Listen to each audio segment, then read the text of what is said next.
Уважаеми колеги, бих искал да открия първата следобедна сесия. Надявам се, че след тази интензивна програма сте успели да отдъхнете малко. За мен е удоволствие да представя професор Яна Симова, която ще обърне внимание над това как оценяваме пациенти с хипертрофична кардиомиопатия и надявам се малко и по-практически подход. Професор Симова. Уважаеми доцент Тонев, уважаеми колеги, не сме много, но надявам се, че каймака на образната диагностика се е събрал тази събота и неделя в залата и онлайн. Темата, по която аз ще говоря, е хипертрофична кардиомиопатия и нейните мимикри. Ще стане напред. Добре.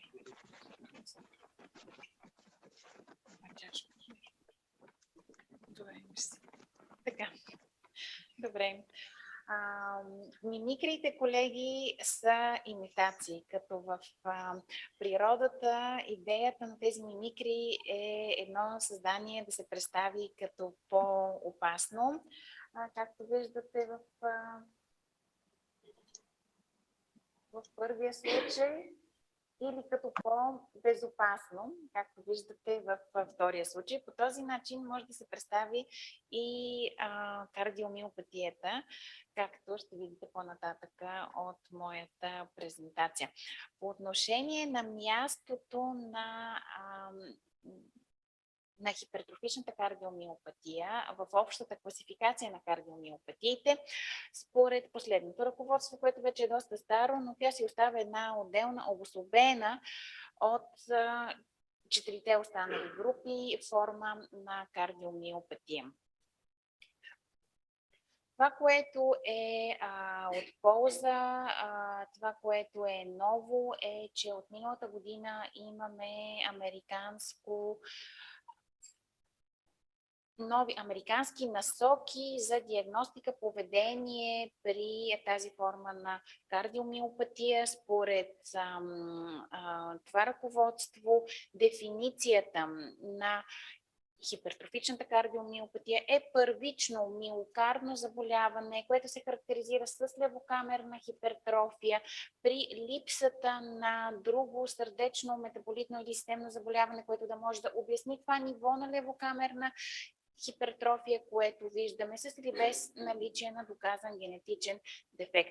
Диагнозата основно се обосновава на образни методи, ехо, кардиография като метод на първи избор, CMR също така, като тя се потвърждава при наличие на хипертрофия 15 и нагоре милиметра на поне един сегмент на лява камера, при липса на друга причина, която да обясни това ниво на левокамерна хипертрофия.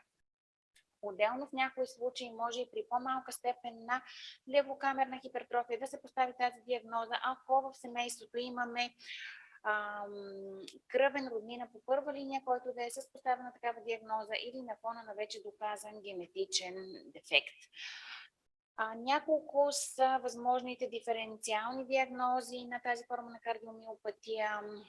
Това са спортното сърце, хипертензивната кардиомиопатия, клапната аортна стеноза, амилоидозата, стрес кардиомиопатията, Такоцуго синдрома е това. Няма да имам време да се спра върху всички, но върху някои от тях ще говоря.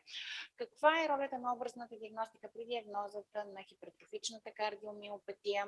Важно е да се подчертая, че има няколко образни и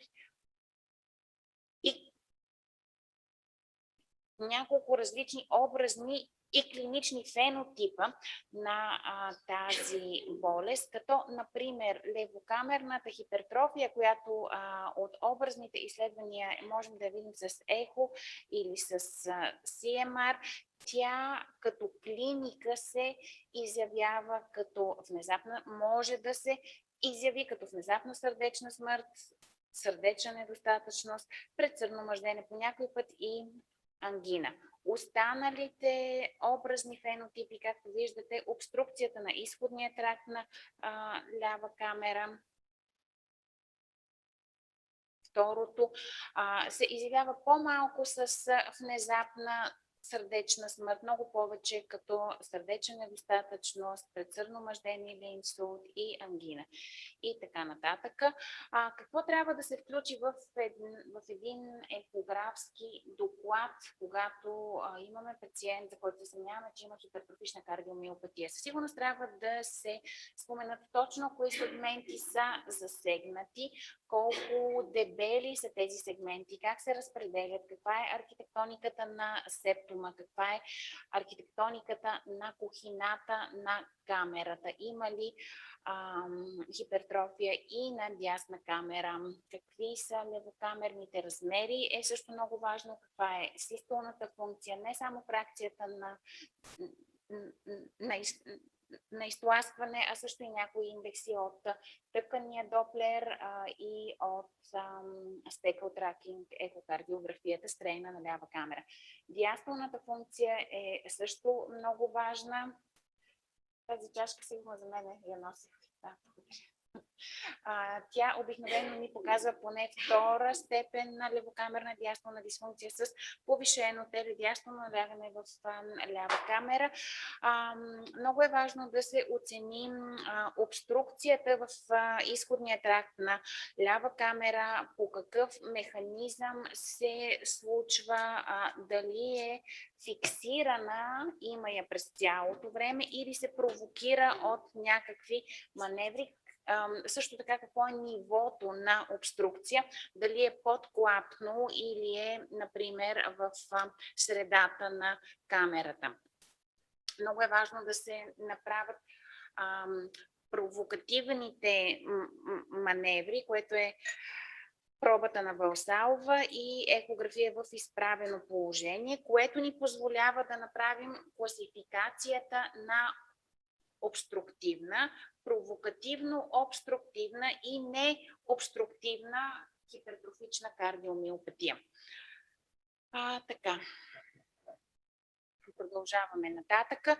Освен лява камера, трябва да оценим и клапният апарат. По отношение на митрална клапа, тук ни интересува има ли промяна на структурата на платната на самата клапа, има ли контакт между септума и предното митрално платно, колко дълъг е този контакт, има ли наличие на допълнителна митрална инсуфициенция. По отношение на аортната клапа, склероза на платната и има ли затваряне на клапата в средата на систолата. Няколко образа.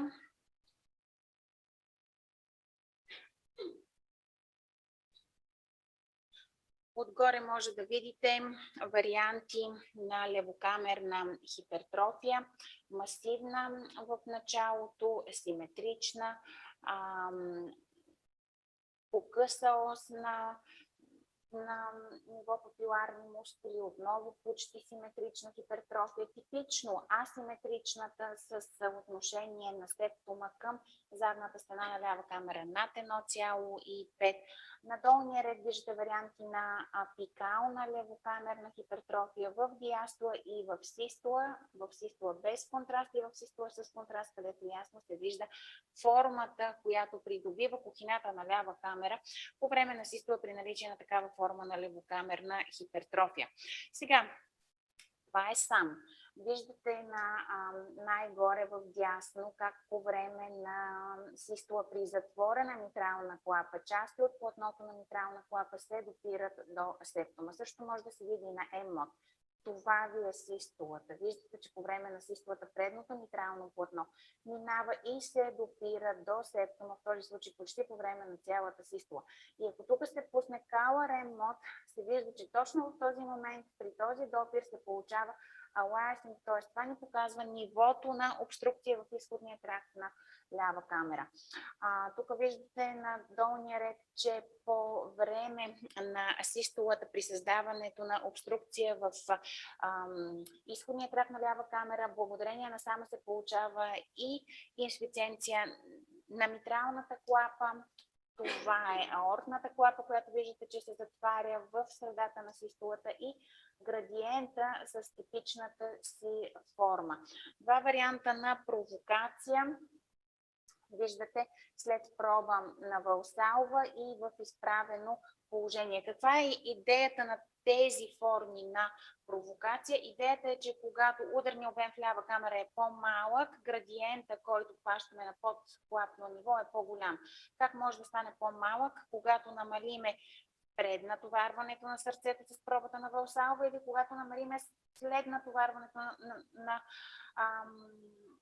сърцето, като накараме човека да се изправи. И обратно, ако увеличиме обема в лява камера, тогава ще намалиме този обструктивен, тази пречка пред изтласкването на кръв от лява камера. Тоест, как може да стане това? Ако пациент е легнал и го накараме да си вдигне краката, тогава се увеличава преднатоварването, или ако пациента клекне, така наречената склот позиция, тогава се увеличава след натоварването и двете маневри увеличават ударния обем на лява камера и се намалява градиента. Систолната функция при тези пациенти обикновено е нормална, даже свръхнормална. Това е радиалната систолна функция. Виждате, фракцията на изтласкване в този случай е 72%. Обемите са малки, което води до малък ударен обем, малък сърдечен дебит. Отделно при изследване на лонгитудиналната функция виждаме, че тъканните скорости S' са ниски, най-често под 7. Глобалният лонгитудинален стрейн е обикновено намален, поне умерено по степен. И показателите на диастолна функция също са засегнати, както виждате на този слайд. Обикновено има поне втора, някой път и трета степен на левокамерна диастолна дисфункция с повишено теледиастолно налягане в лява камера и систолно налягане в артерия пулмоналис. Сега минаваме към някои от най-честите варианти на диференциална диагноза. Няма да се спирам на всичките. Накратко, диференциална диагноза с спортно сърце. Имаме един много хубав документ, насоки за образна диагностика при спортно сърце. В този документ се подчертава високата честота на ЕКГ аномалии при спортистите, балансираното симетрично увеличение на левите и десните сърдечни кухини, увеличената дебрина на стената и по-добрите индекси на систолна и диастолна функция спрямо здравите контроли. Сърдечно-съдовата адаптация зависи от типа на натоварване и от неговата доза. Естествено, по принцип, ако имаме чисто изотонично, динамично натоварване, то увеличава значително ударният обем и намалява периферното съдово съпротивление, т.е. имаме основно обемно натоварване на сърцето, докато ако имаме изолирано, изометрично, статично натоварване, когато имаме много по-малко увеличаване на ударният обем на сърцето и поне периодично повишаване на периферното съдово съпротивление, т.е. имаме едно изразено тензионно натоварване. Но, колеги, както сме говорили много пъти, почти няма чисти спортни дисциплини, които да са към едната или втората форма само. Най-често има смесено изометрично и изотонично натоварване, така че това дихотомно разделяне на спортните дисциплини вече отпада, но това е дълга тема и тема на по-друга лекция. Основното е, че спортното сърце винаги се характеризира с едно симетрично, последователно, хармонично увеличение на всички сърдечни кухини. Ако имаме нехармонично и диспропорционално увеличение, трябва да търсим вече нефизиологична причина. Това са няколко примера. Обикновено индексираме спрямо телесната повърхност, като мериме камерните размери. Диастолната функция най-често е свръхнормална, с голям принос на ранното пълнене, висока е вълна, ЕКМА често над 2. Тъканните скорости обикновено S е над 8, Е' е над 10, а за разлика от пациентите с хипертрофична кардиомиопатия. Ако имаме някакви съмнения, спекул тракинг, ехокардиографията може да ни помогне за тази тънка субклинична разлика в пациентите с спортно сърце и тези с форми на кардиомиопатия, било дилатативна, било хипертрофична.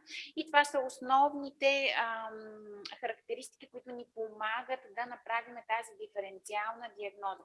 Пак повтарям, ако имаме изразена хипертрофия 16 и нагоре, този спортист по всяка вероятност е с хипертрофична кардиомиопатия и не трябва да се занимава с състезателен спорт. Обаче в сивата зона много спортисти имат хипертрофия 13, 14, 15. В тази сива зона прилагаме тази диференциална диагноза, в която търсим фамилна анамнеза, ЕКГ аномалии и естествено образните критерии. Основното е геометрията, формата на лява камера, степента на хипертрофия и нейната симетричност. Обикновенно хипертрофията при спортисти е свързана с по-големи сърдечни кухини. Тя е симетрична. Между отделните сегменти няма разлика повече от 2 мм в степента на хипертрофия. Ако ехографията не ни е достатъчна, минаваме на CMR. Ако и оттам не можем да поставим ясна диагноза, минаваме към варианта на декондициониране.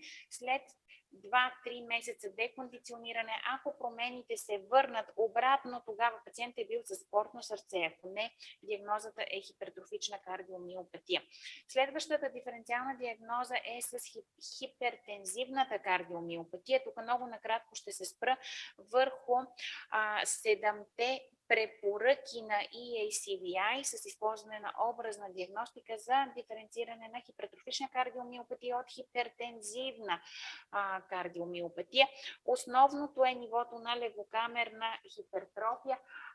При кардиомиопатията тя е тежка, асиметрична, с сегменти над 15 мм и с съотношение септум задна стена в повечето случаи над 1,3 или над 1,5. Докато при хипертоничната болест на сърцето тя обикновено е умерена под 15 и е симетрична. Обструкция в изходния тракт на лява камера имаме много рядко при хипертониците. Сигмоидният септум, това е нещо, което често се заблуждаваме. Той е по-чест при хипертониците, а не при пациентите, които имат кардиомиопатия. Особено при по-възрастните и особено в женския пол.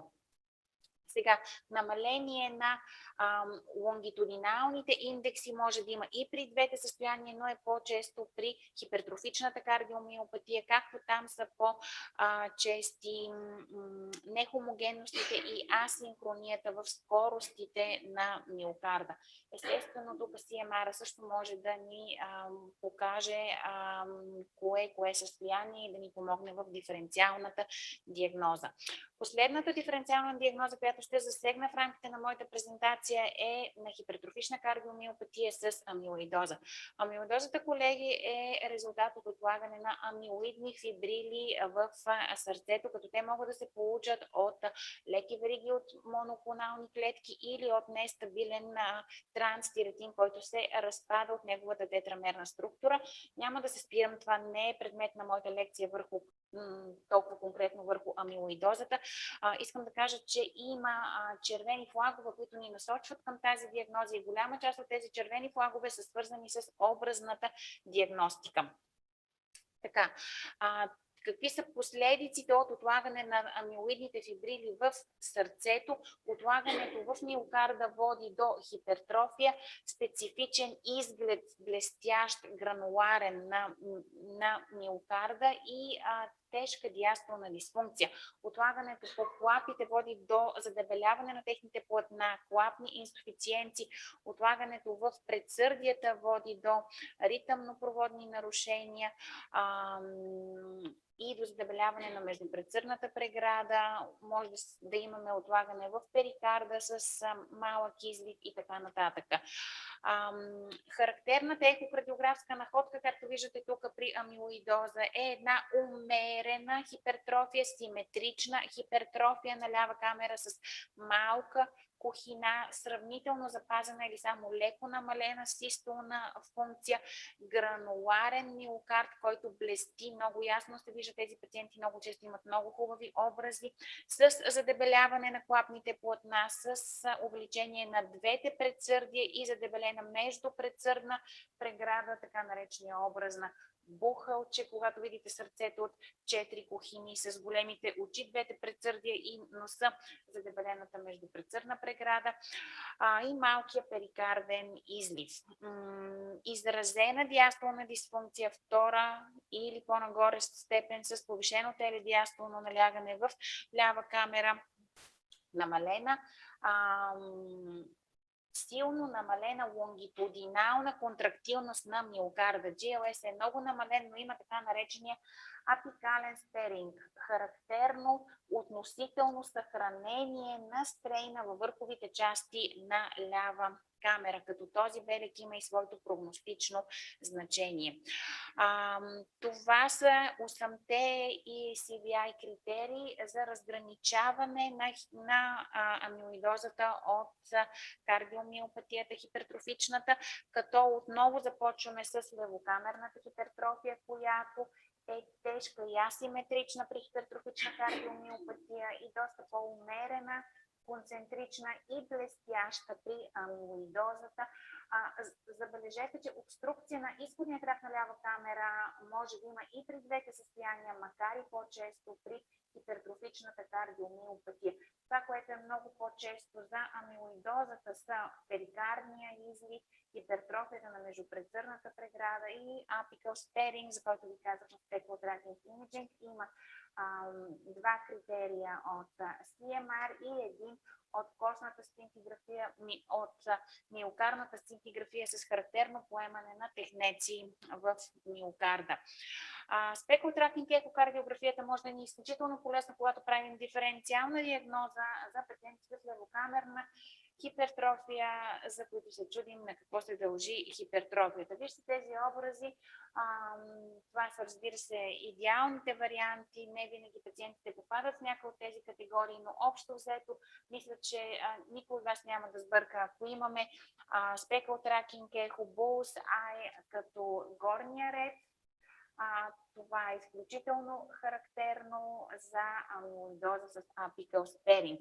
Долния ред в ляво, първите два образа имаме сравнително запазен стрейн, с изключение на септалната зона, т.е. това е хипертрофичната кардиомиопатия.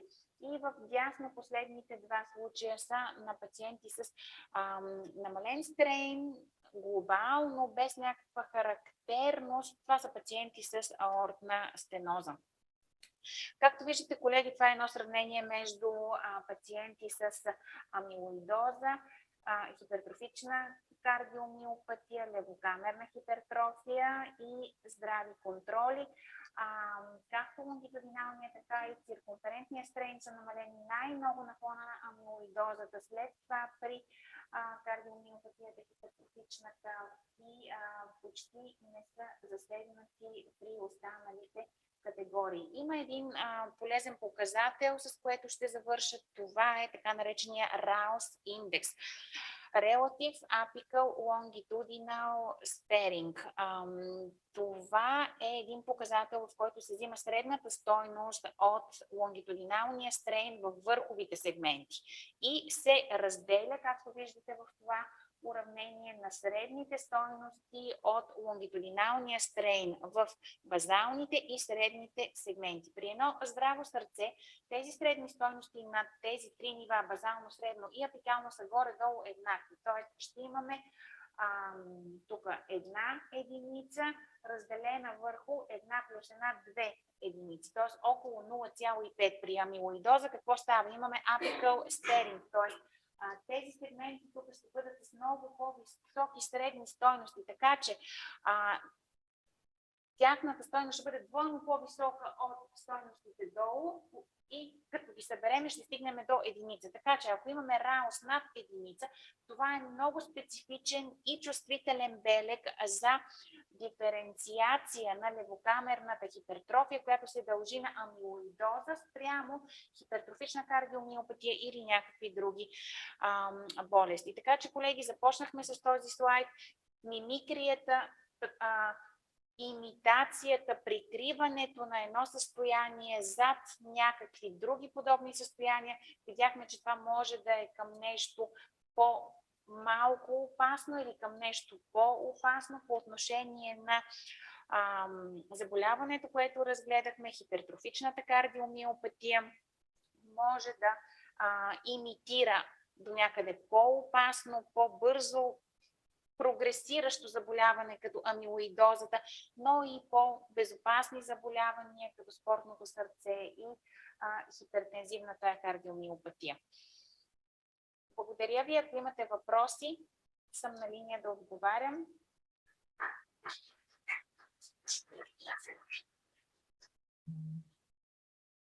Уважаеми колеги, някакви въпроси от залата? Както каза професор Гацов, изгарящи. Като изчакваме, ако се появи някакъв въпрос. Яна, може би един коментар леко встрани, но свързан с темата. Смяташ ли, че класификацията трябва да бъде леко променена, предвид, че в някои от заболяванията се говори за хипертрофичен синдром, а не за типична хипертрофична кардиомиопатия? Примерно, част от коментарите са свързани с болест на Фабри. Да, болестите на натрупването според мен попадат в една не много ясна категория. До сега се класифицираха към по-скоро към рестриктивните кардиомиопатии. При тях има една хипертрофия, която не е до там уточнена. Според мен си изключително прав, че точно този тип кардиомиопатии, като болестите на натрупването, може би нямат свое ясно място в класификацията. Те са много различни от други форми на левокамерна рестрикция, каквато е амилоидозата, съответно и като диагноза, и като лечение, така че вероятно ще претърпи класификацията някакви промени. Още повече, че некомпактната кардиомиопатия не е обособена като отделна категория и че, предполагам, всички сте виждали, ако не на живо, поне в презентации, странните случаи в едно семейство, когато има различни форми на кардиомиопатия при майката, бащата, децата, попадащи в съвсем различни категории, както и в рамките на един човешки живот. Кардиомиопатията, която даден човек има, може да се промени изцяло от един тип в втори. Така че точно този тип стриктно разделение на четирите вида дилатативна, хипертрофична, рестриктивна и аритмогенна, може би наистина ще претърпи някакво по-гъвкаво развитие. Благодаря, професор Симова. Някакви въпроси? Доцент Владимирова? Да, здравей, Яна.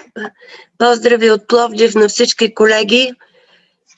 И исках да питам един чисто практичен въпрос. Когато имаме необяснима левокамерна хипертрофия, най-често прилагаме мултимодален подход в практиката си. Все пак, от твоя опит, в коя клинична ситуация, тъй като говорим за миокардни деформации, стрейна е най-информативен като сензитивност, специфичност за диференциална диагноза на левокамерната хипертрофия, без да използваме други методи? Кога имаш сигурност? Това някаква много такава чиста клинична ситуация, когато само стрейн. Най-често Да, пациент но с камерна хипертрофия взимаме ЕКГ-то, нали, виждаме какъв е волтаж, има ли проводни нарушения, това ни и сме стигнали до стрейна. пито и някак си така директно към стрейна. Рядко тръгваме, но обикновено, ако сме в някакъв такъв, например, по-заслепен вариант, когато имаме само екографските образи на пациента, тогава може би един междинен вариант на левокамерна хипертрофия, която да е сравнително симетрична, умерена към високостепенна, не над 15-16, от порядъка на 14-15, може би без изразена асиметрия, тогава стрейна може да ни даде допълнителни насоки. Но пак, нали, казвам, това е много рядка ситуация. Много често имаме и други неща, нали, имаме пациента пред нас, който е със своите оплаквания. Например, ако ни каже, че е бил хипертоник 10 години, но напоследък му е спаднало много кръвното и даже се е спрял всички антихипертензивни лекарства, това веднага ще ни насочи към амилоидоза и всякакви други такива неща, които могат да ни подскажат. Но да, в такава ситуация чиста, когато имаме само образи, може би междинните варианти. Левокамерна хипертрофия 13-14-15, симетрична, без много голяма асиметрия между отделните сегменти, и тогава стрейна, да, ще ни даде някаква правилна насока. Тоест изводът е, че мултимодалният подход е задължителен. Много трудно можем да се оповем само на едно изследване. То прибавя нещо, но то никога не е в такъв висок процент. За мен лично, може би при амилоидозата, където има градиент, някак си там нещата много помагат, когато ги прибавиш към анамнеза, физикално изследване, но мисля, че пак стигаме до този мултимодален. Благодаря. Изключително права си, като каза, нали, с амилоидозите, при които има градиент. Между другото, страшно много пациенти с аортни стенози се оказаха с амилоидози. Знаете, за това сме чели и още презентации и сте го виждали. Това са обикновено по-възрастни хора с тип аортна стеноза, който е LFLG с нисък дебит и нисък трансклапен градиент, най-често парадоксални. И всъщност една голяма част от тях в някои публикации даже до 1/3 се оказват и с амилоидоза. Така че левокамерната хипертрофия си е една сфера, в която има още много какво да се работи и трябва да използваме всички възможности на образната и необразната диагностика, за да стигнем до вярната диагноза. Благодаря за прекрасната презентация, чистата презентация. Благодаря. Аз също благодаря. Ако няма други въпроси, предлагам да продължим напред в програмата. Професор Сепарович ще бъде на запис. Очакваме, ако успее да се свърже онлайн за въпроси. Моля колегите да пуснат презентацията.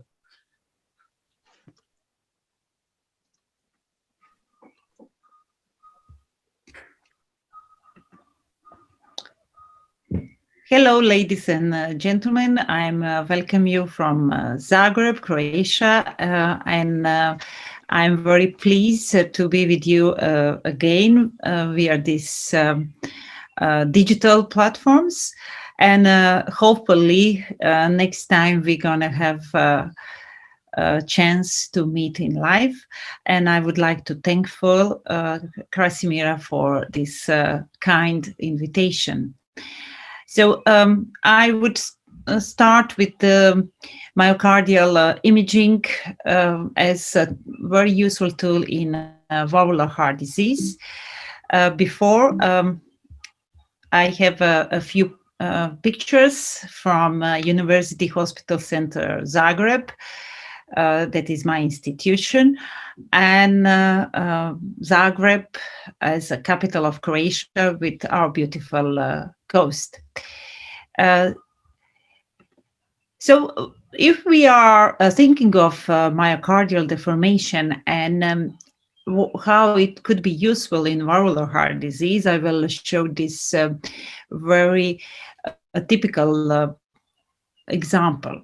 So if we have a patient with severe aortic stenosis, an asymptomatic one, with the normal ejection fraction, meaning that the estimation of ejection fraction is almost the same. The question is, if we are aware that experienced size see some differences in these both ventricles, with the ejection fraction, we are not prove that there is some differences. So the question is, do we have subclinical myocardial dysfunction that is not able to be recognized by the ejection fraction? So of the recommendations, and what if the patient is not physically active, so we are not able to perform the exercise test. The question is, what would be the risk factors, and how are we gonna estimate what is the risk factors and predictors for the worst outcome in this patient, to be sure is the patient has to be referred for any kind of intervention. According to the latest 2017 guidelines, as well the European and American guidelines, there we need to see if there are any predictors of adverse outcome. So these predictors, the new ones are longitudinal strain or abnormality in longitudinal strain, as well as the pulmonary hypertension over the 60s, are those new predictors that would say that there is chance of adverse outcomes. So the patient has to be referred to surgery or TAVI procedure. So in this two patients that are just on a first look similar, there is obvious difference in value of GLS. So the right one has a very lower GLS, and according to this patient, despite the less symptoms or no symptoms, has to be referred for intervention. And we know a long time ago that in aortic stenosis, there is a lower mitral ring displacement, despite the category of aortic stenosis. Even in paradoxical low flow aortic stenosis, the mitral ring displacement somehow is differentiate the patient with higher risk. So we know as well, later on, the studies showed that GLS might be more predictive than the Euroscore and ejection fraction for the patients referred to aortic valve replacement. The first study looked for the independent predictors of survival for GLS was done by Mancelotti in 160 patients. They will look for 4-year survival. And what they found that the patient with the GLS less than 15%, even if ejection fraction was referred as normal, have a very lower cumulative survival compared to the others. So nowadays, if we look what are the results of the meta-analysis, tell us that in asymptomatic patients with significant and severe aortic stenosis and normal ejection fraction, if the global longitudinal strain is less than 14%, then there is going to be prognostically significant lower outcome in this patient. So how we can explain this in a natural history of aortic stenosis? Uh, we know that the aortic stenosis is not the only valve disease, it is well myocardial disease over the time due to remodeling of the myocardium. Diffuse fibrosis occur in the time when patients start to have the symptoms. And later on, this diffuse fibrosis is progress to replacement fibrosis. And at that time, a patient usually have the have ref, or so meaning that the already fibrosis induce lower ejection fraction. And this is parallel with the biomarkers and clinical signs of heart failure, and as well increase in all-cause mortality. Interestingly, the patients with the signs of HFpEF at the beginning of disease are those that are proved to have a diffuse fibrosis in the myocardium. So the question is how we can interpret this knowledge we have already about the myocardial disease progression with myocardial fibrosis. So if we put this on the line of natural history of aortic stenosis, then we are sure that in this steep decline of outcome of the patient, probably already replacement fibrosis occur. So our duty is to start treat our patient on this flat part of the curve where, of course, the strain is having the big role. So how to manage the patient that have severe aortic stenosis and no symptoms? If patient have normal ejection fraction, then we are not done. In those patients, it's very important to perform global longitudinal strain. And if the strain is below 16, cardiac CMR might show the myocardial abnormality, and in those patients, we need to do some kind of intervention. What to do with a patient with a low flow aortic stenosis? So those patients with a low rejection fraction has to be challenged with dobutamine. Only excuse is if we have a critical aortic stenosis that is reasonable. So in the patient with a low flow, low gradient aortic stenosis and significant systolic dysfunction, if the dobutamine challenge, the peak challenge, we examine that the GLS is less than 10%.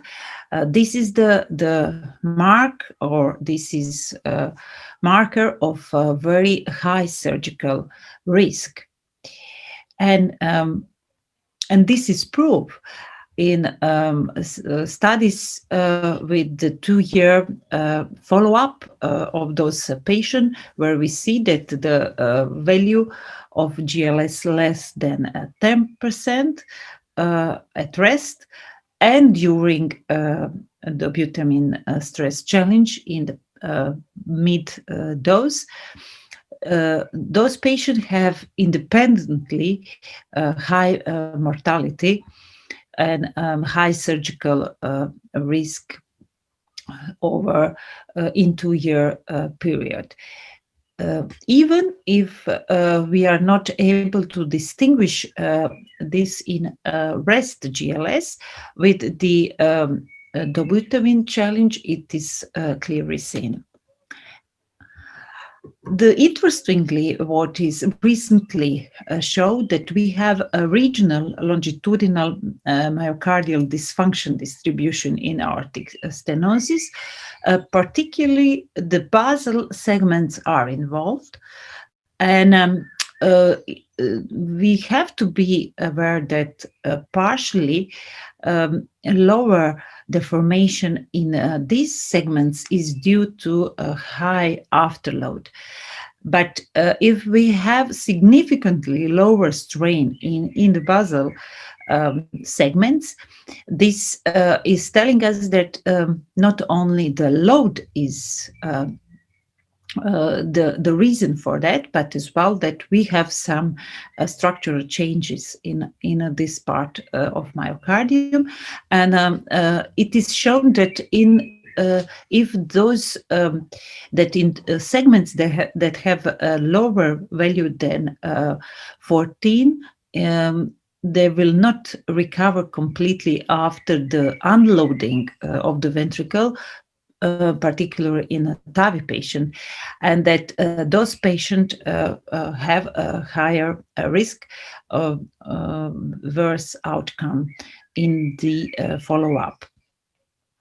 And it is proven that in the basal segments, particularly septal one, with the lower GLS, we have a significant myocardial fibrosis, and this was performed histologically in a segment in spacement during the aortic valve replacement surgery by biopsy, and confirm with the CMR. So we can say that the GLS and extracellular volume CMR are surrogate markers of predicting diffuse mitral stenosis.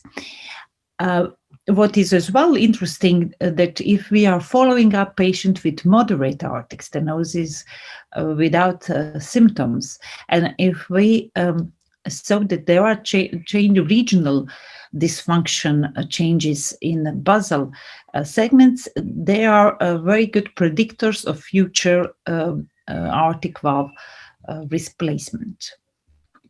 So if we conclude about the value of GLS in aortic stenosis, we can say that with the GLS, we can do a better risk stratification of the patient. So we are able to identify subclinical systolic dysfunction. So if the GLS less than 15%, it can help us in a better treatment and prognosis of the patient. So in the low flow, low gradient aortic stenosis, if the GLS is less than 10%, those patients will not benefit from any kind of intervention.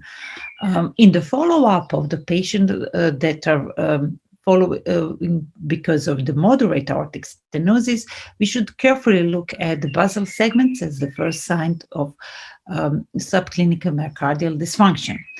The next very important valvular disease where we can add something with GLS or deformation imaging is mitral regurg. We should be aware that in very volume load ventricles and eccentric hypertrophy, if there is no change in fraction of regurgitation, so if the severe mitral regurg exists, if the ventricles start to increase in volume, this might be the signs of decreased contractility, and in that case the strain decrease.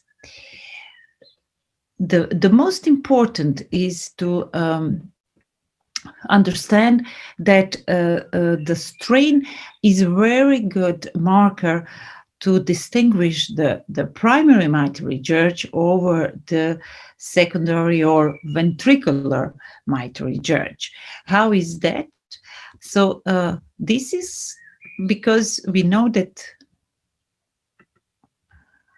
we know that in primary mitral regurg, the myocardium is not the reason of the problem. Myocardium is suffering of the increased volume. But in functional or myocardial or ventricular mitral regurg, we know that the ventricular is the key point. And so there is a huge difference in the strain values. So first, we can use the strain to distinguish these two completely different etiology of the mitral regurg. Then another value of GLS might be to estimate prognosis in asymptomatic primary mitral regurg. So if the GLS is over 20%, then the survival is dramatically better than in the patient where we have a GLS less than 20% in exercise echo study. Interestingly as well is how we can predict the recovering of the myocardial function after the mitral valve surgery. The global longitudinal strain may predict this so that this loading condition and influence on our estimation of deformation, particularly longitudinal strain, is actually discovered. How is that? If the GLS is less than 18%, then we might be sure that already we have structural changes in the myocardium, and after the surgery, this ejection fraction will not recover to normal values. For the aortic regurg as well, we have the proof that in patients with the normal ejection fraction, the GLS is a very good predictor of the outcome of the patient after the surgery. So if the GLS is less than 20, those patients are on increased risk.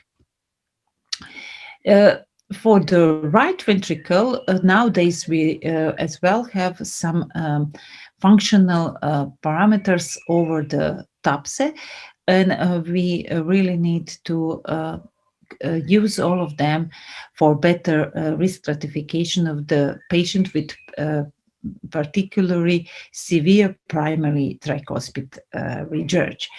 So we know that if right ventricular GLS of the free wall is over 20%, even if the tricuspid regurg is severe and long-lasting, this right ventricular have normal contractility. And so the right ventricular GLS is indicator of good prognosis and functional capacity. So this patient has to be treated with replacement. So I would conclude that the value of global longitudinal strain is in detecting subclinical myocardial dysfunction, particularly in aortic stenosis. With the GLS, we can estimate the progresses of and worsening with aortic stenosis severity.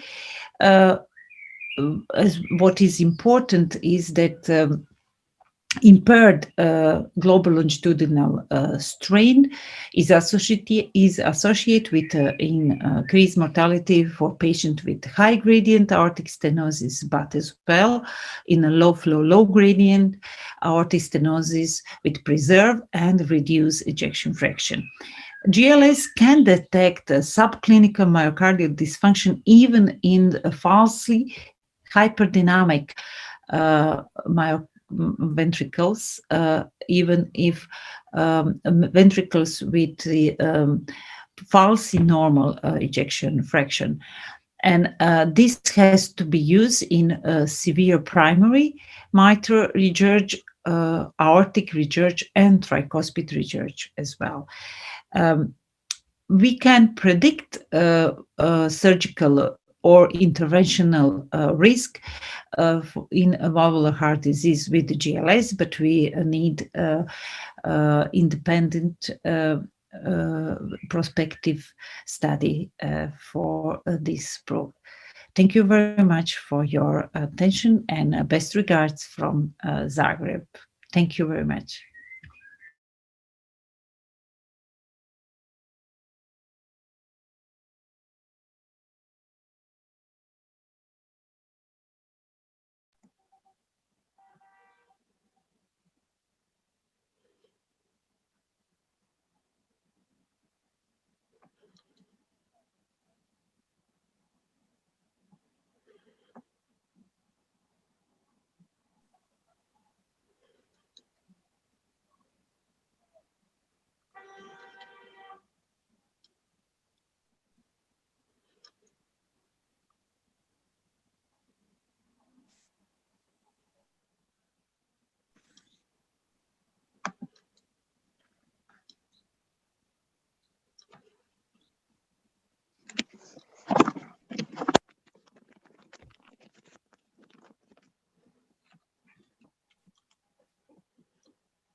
I have one question, please. Docent Tsonev?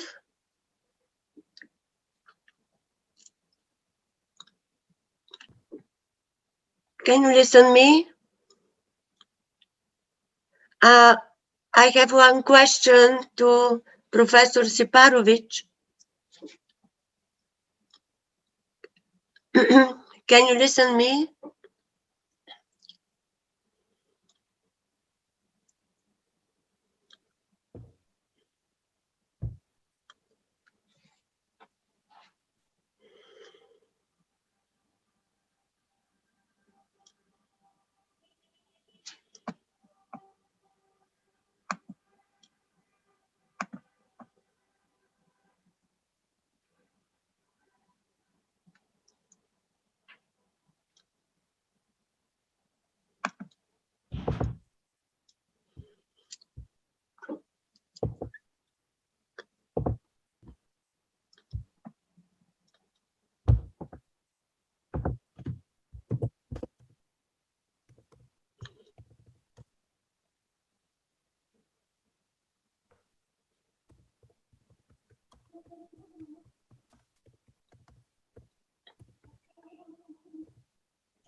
Hello, can you hear me?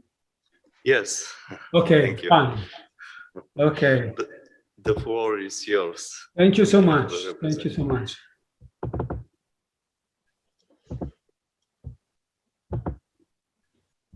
So first of all, I would like to thank the organizing committee and particularly Krasimira for this kind invitation. It's really a pity we cannot meet in person, but I look really forward to that. So my task is to discuss with you about right ventricular and right atrial function and strain imaging. And I'm particularly happy because after the talk of Jadranka Separovic, my job is quite easy. So the right ventricle has been often described as the forgotten or the neglected chamber, or in a more romantic way, like the dark side of the moon, just to highlight what we know about the right ventricle, which is still very little. But the RV is very important, and the awareness about the importance of RV is becoming clear with the adult congenital population.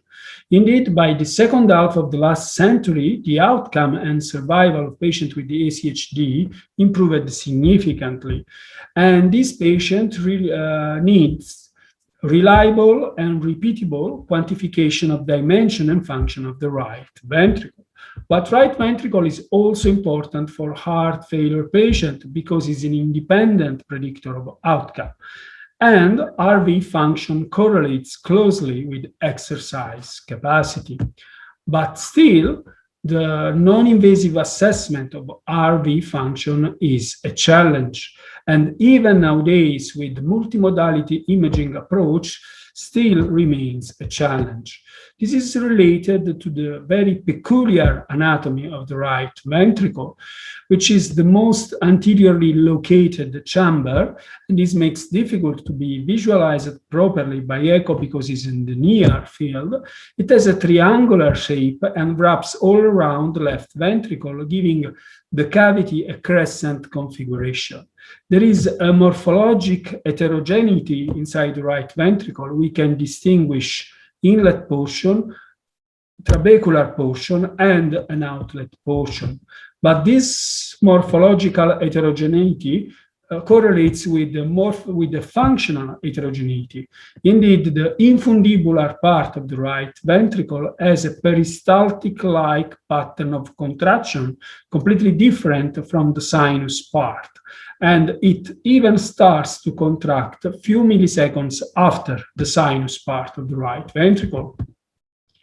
In terms of myocardial fiber architectures, the right ventricle is different from the left ventricle. Indeed, the left ventricle is characterized by 3 layers of myocardial fibers, while for the right ventricle, we only recognize 2 layers of myocardial fibers. And the RV contraction pattern is different from the left ventricular contraction pattern. Indeed, in the normal left ventricle, there is a predominant circumferential contraction. In the right ventricle, there is a predominant longitudinal contraction, but we always remember that RV contraction is characterized by the inward motion of the RV free wall, the so-called billow effect, and also is influenced by traction of the free wall at the attachment point secondary to the LV contraction. Indeed, there is a strong interrelationship, interdependency between the right and the left ventricle, with the RV performance very dependent on LV performance. Indeed, while the left ventricular contraction is the most important determinant of the LV pressure rise, RV contraction is responsible only for the 37% of the RV pressure rise, while the remaining portion is due to LV contraction. And this is in physiological condition. What will happen if there is a volume overload? RV will adapt to volume overload with dilatation, decreasing the ratio between mass and volume, and this will increase right ventricular wall stress, leading to right ventricular dysfunction. And right ventricular dysfunction is responsible to functional status deterioration, arrhythmias, and poor outcome. The shape of the right ventricle in presence of volume overload will change. With the more spherical shape, the ratio between the longitudinal axis and the short axis will decrease, and also the orientation of myocardial fibers will be different, and so their contraction will be suboptimal. In this very elegant CMR study was demonstrated how RV remodels in presence of volume overload. And this is characterized by a bulge in the basal segment of the RV free wall, a rounded shape of the right ventricle, and a tilting of the tricuspid valve annulus. On the other side, how the RV responds to pressure overload in several ways very similar to the left ventricle. First of all, we will have a compensatory hypertrophy in order to reduce wall stress. And also myocardial architecture will change in order to become more similar to the left ventricle. So we have, in presence of chronic pressure overload, the development of a middle circumferential layer of myocardial fibers in the right ventricle. The shape of the right ventricle will change, and from a crescent shape will become a more circular shape in order to increase the mass to volume ratio and decrease wall stress. So similarly to the left ventricle, the RV responds to pressure overload with change in shape, increased wall thickness, and reduced RV compliance. But dissimilar to the LV is the coronary flow supply to the right ventricle. Indeed, only one coronary supplies the right ventricle, and while for the left ventricle, the coronary flow is predominantly diastolic with only 10% of flow occurring during systole, for the right ventricle, the flow during systole and diastole is much more balanced. So, we can nowadays assess RV volumes and ejection fraction in a very accurate way by using cardiac MRI, which is the gold standard. But is the volumetric parameters all what we need to assess RV function? Is this what we need to predict outcome in our patients? Probably strain imaging in this regard can be of help additionally to cardiac MRI. Indeed, myocardial deformation imaging is not influenced by translational movement, is not influenced by tethering by adjacent myocardium, is less sensitive to signal noise, and is very sensitive to subtle myocardial dysfunction. And many studies demonstrated that strain, global longitudinal strain, is less affected by geometrical confounders than volumetric parameters such as ejection fraction. And several authors stated that strain imaging provides opportunity for early recognition of RV decreased systolic function. And for all such reasons, the assessment of RV free wall strain is incorporated in the recommendation of the EACVI. And this is a very nice study. This is a large German registry in 370 tetralogy of Fallot repaired patients. And in this study, they demonstrated that myocardial deformation, both left and right ventricle assessed by MRI, were the independent predictors of outcome independently of RV ejection fraction assessed by CMR, and also even after adjustment for peak O2. So myocardial deformation properties are very important. And using myocardial deformation properties to study RV, we can better assess RV function in the systemic right ventricle.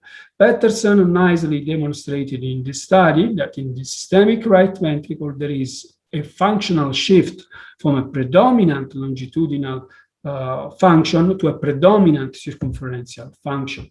And our group demonstrated that this shift is the one linked to exercise capacity in this patient. So it's more the circumferential transverse strain that affect exercise capacity rather than RV longitudinal strain in patient with systemic RV. And Gerald Diller nicely demonstrated in a large sample of patients with systemic right ventricle that longitudinal strain of the systemic right ventricle is predictor of poor outcome, independently of RV ejection fraction as assessed by CMR. For all such reason, RV free wall strain is incorporated also in the guidelines for adult congenital patients. If the assessment of right ventricular systolic function is still a challenge, the assessment of RV diastolic function is a nightmare.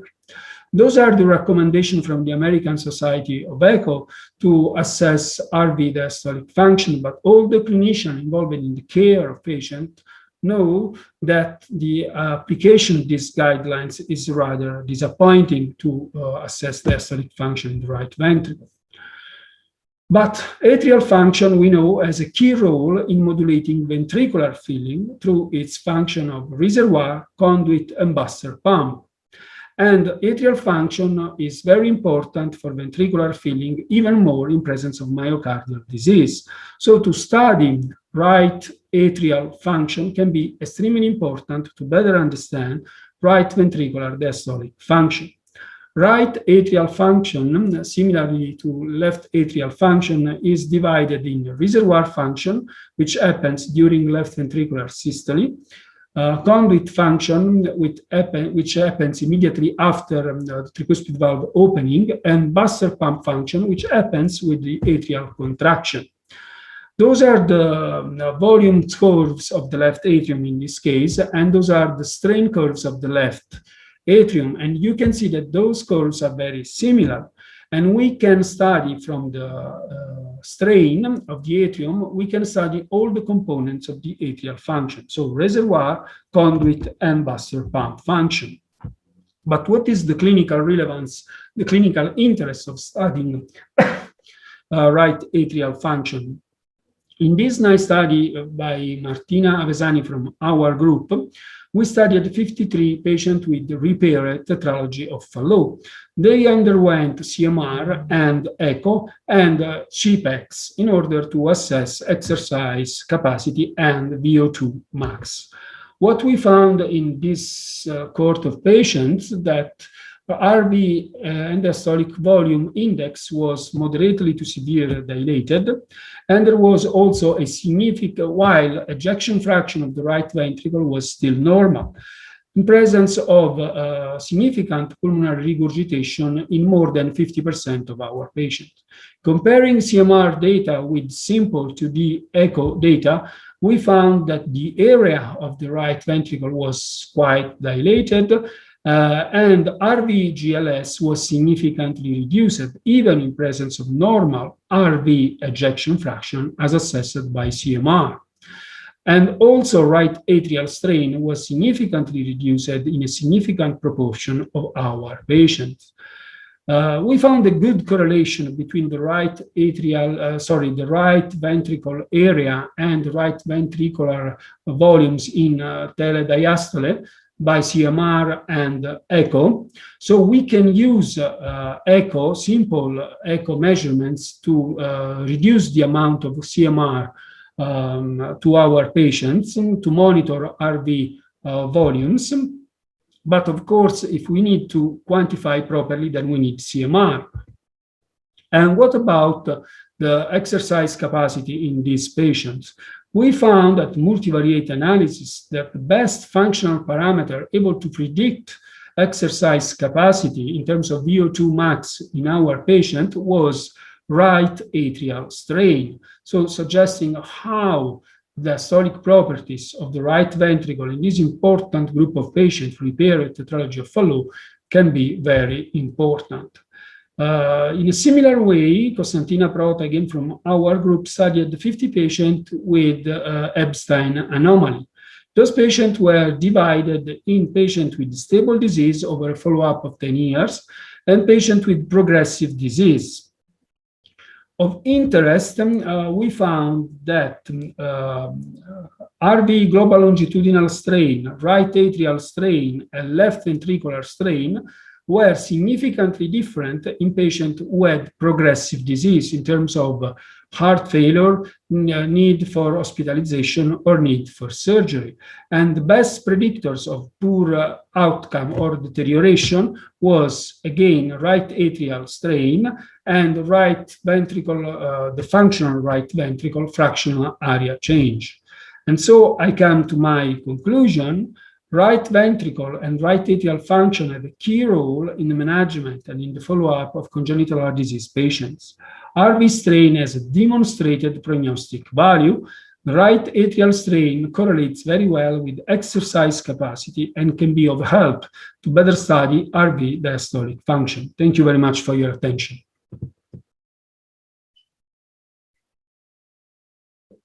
Professor Budisov, thank you. That was great presentation, very detailed. Thank you very much. Professor Vladimirova, do you have some comments or questions? Hi, Professor Salvo. I have one question. It is for your opinion. Is the right atrium strain as informative as it turned out to be the left atrium strain as an informative value for right side disease? Because we know left atrium is a hemodynamic mirror of the left ventricle. And maybe right atrium is a hemodynamic mirror of the right ventricle. Thank you very much for this question. I fully agree. I think now we have enough data to be sure that left atrial strain has informative value in terms of the diastolic function, in terms of filling pressures of the left ventricle. So I expect the same for the right atrium.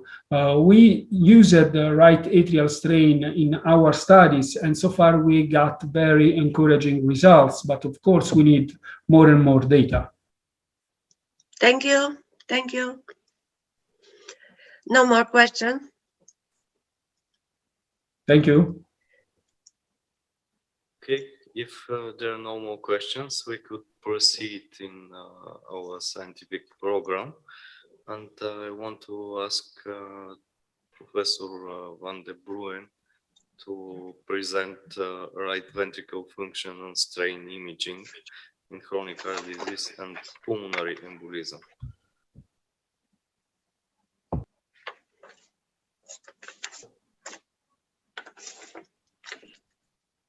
Good afternoon, everyone. First of all, I would like to thank the organizing committee for giving me the opportunity to present today, and especially Professor Hristova.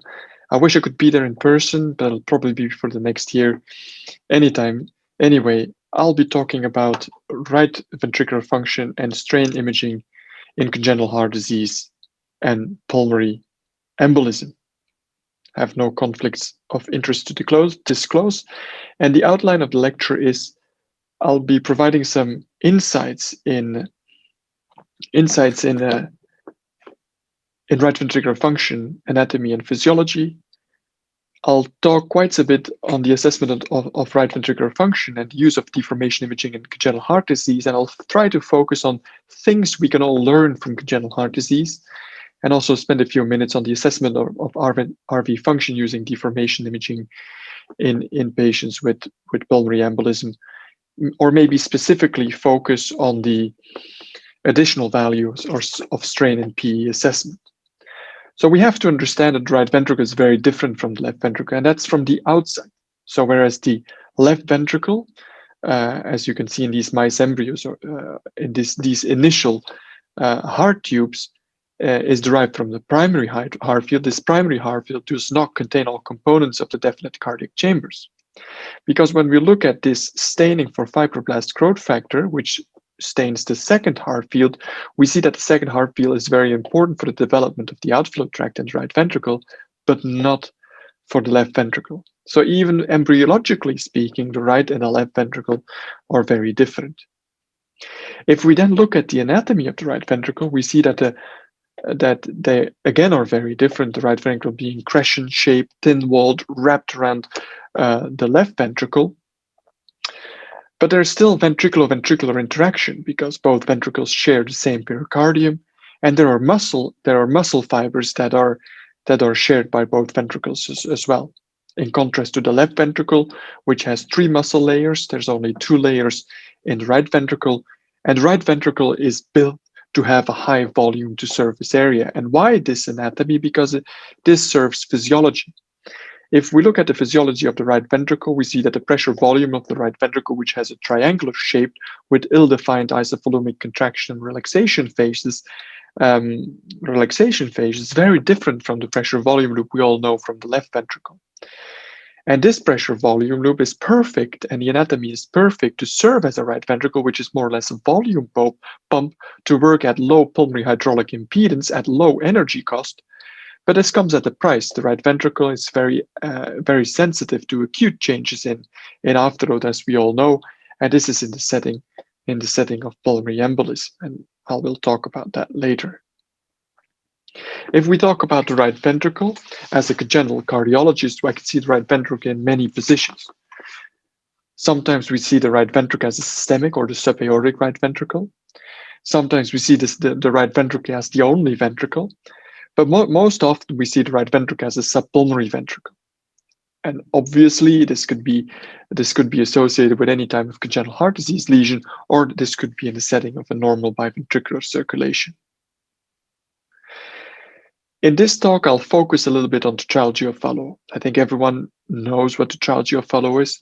We have RVOT obstruction, we have right ventricular hypertrophy, we have ventricular septal defect, and we have an overriding aorta, and we will correct this at the time of 6 months, more or less, by PSD patch closure and opening up of the right ventricular outflow tract. Oftentimes, we have right-sided residual lesions, such as PS, pulmonary regurgitation, and RV dilatation and hypertrophy, which makes it the ideal case to learn things about the right ventricle. If I see a patient with tetralogy of Fallot in clinic, I obviously also look at the left part, aortic regurgitation, LV dysfunction, which is very important. I look at heart rhythm and any other complication, but a lot of the time is focused on the right ventricle and the right heart. I'll look at pulmonary valve and tricuspid valve regurgitation, RV dilation or hypertrophy, and I'll look at the RVOT to see if it's not dilated, if there's obstruction, or if there's any residual lesion. And why is that important? Because the right ventricle in tetralogy of Fallot undergoes chronic adaptation to those residual lesions, and those residual lesions cause pressure load, as in RVOT obstruction, or if there's a problem at the level of the pulmonary circulation, such as pulmonary artery hyperplasia, increased pulmonary vascular resistance, or decreased pulmonary artery compliance. I also focus on volume load of the right ventricle, which is caused by pulmonary and tricuspid valve regurgitation. And I'll try to convince you that it's also important to look at conduction abnormalities, which are also oftentimes present in patients with tetralogy of Fallot, because all this is important if we want to say something about RV morphology and RV function. And as echocardiographies, we have all the tools we want. Using color Doppler imaging, we can assess the degree of pulmonary valve regurgitation or tricuspid valve regurgitation, and so the degree of volume load at the right ventricle. But we also can, using continuous wave Dopplering over the RVOT, assess the degree of pulmonary valve stenosis, or we can assess the pressure the right ventricle has to develop during systole by assessing the tricuspid regurgitant jet velocity and the simplified Bernoulli equation. It's also important to realize that these are not fixed things, but that loading conditions may change over time. And this is just an example looking at the pulmonary regurgitant volume that will change over time depending on heart rate that is decreasing, RV compliance that is decreasing, or pulmonary artery capacitance that is decreasing. All those factors will cause an increase in the degree of pulmonary regurgitation over time, even if the valve lesion remains unchanged. If loading conditions to the right ventricle change, obviously the right ventricle will adapt. There will be increasing hypertrophy. The right ventricle will dilate, and diastolic volume and systolic volume will increase. And at some point, the patient will develop symptoms. And it is our task as cardiologists and sonographers to prevent this, or to be one step ahead and go for an intervention one step early. There is one thing that the last few years has emerged as being very important, and this is that the synchrony itself could cause right ventricular dysfunction as well. And this is very nice work from the group of Toronto by Dr. Friedberg and Bart Bainens, indicating that in patients with tetralogy of Fallot and right bundle branch block, there is right-sided synchrony with an early septal activation, causing early septal activation. There is pre-stretch of the lateral wall and late lateral wall contraction, which we can observe in a lot of these patients. This is just an example from my clinic, again, where you can see there's early lateral wall pre-stretch with late lateral wall contraction causing mechanical dysynchrony in the right ventricle, which according to quite recent research may cause RV dysfunction in our tetralogy patients. Again, when applying this to my patients in clinic, we see increasing degrees of right bundle branch block, and you see increasing degree of RV mechanical dysynchrony.